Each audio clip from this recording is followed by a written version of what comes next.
খায়রুল কালামি কাল্লা মা বাল্লা। আল্লাহর নবীর যত কথা আছে পুরো সব ব্যাখ্যা বড়, ব্যাখ্যা বেশি।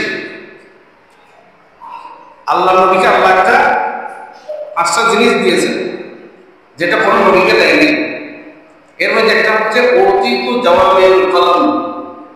কেমন অতীতু জাওয়ামিউল কালাম, আল্লাহ আমাকে জাওয়ামিউল কালাম দিয়েছেন। জাওয়ামিউল কালাম মানে আমি কথা বলি যে ছোট সংক্ষেপ, এটার ব্যাখ্যা বিশ্লেষণ কেমন পর্যন্ত মানুষ করতে করতে হয় রাখা হয়ে যাবে। সকলে বলেছে অথচ নবী কোনো ওস্তাদের কাছে কোনো শিক্ষকের কাছে লেখাপড়া করেন, কিন্তু নবী যেটা বলতেছেন, যেটা বলেছেন কেমন পর্যন্ত এটার ব্যাখ্যা করতে করতে আলেম মুহাদ্দিস ফকিহ মুফতি হয়রান হয়ে যাবে, ফেরেশান হয়ে যাবে এগুলোর ব্যাখ্যা বিশ্লেষণ করতে করতে। এটার নাম হচ্ছে জাওয়ামিউল কালাম।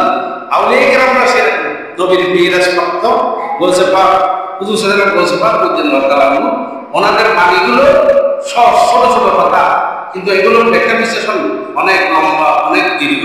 যেহেতু তারা নবীর প্রাপ্ত মিরাজ এর অধিকারী, আল্লাহ নবীর ওয়ারাসাতুল আম্বিয়া।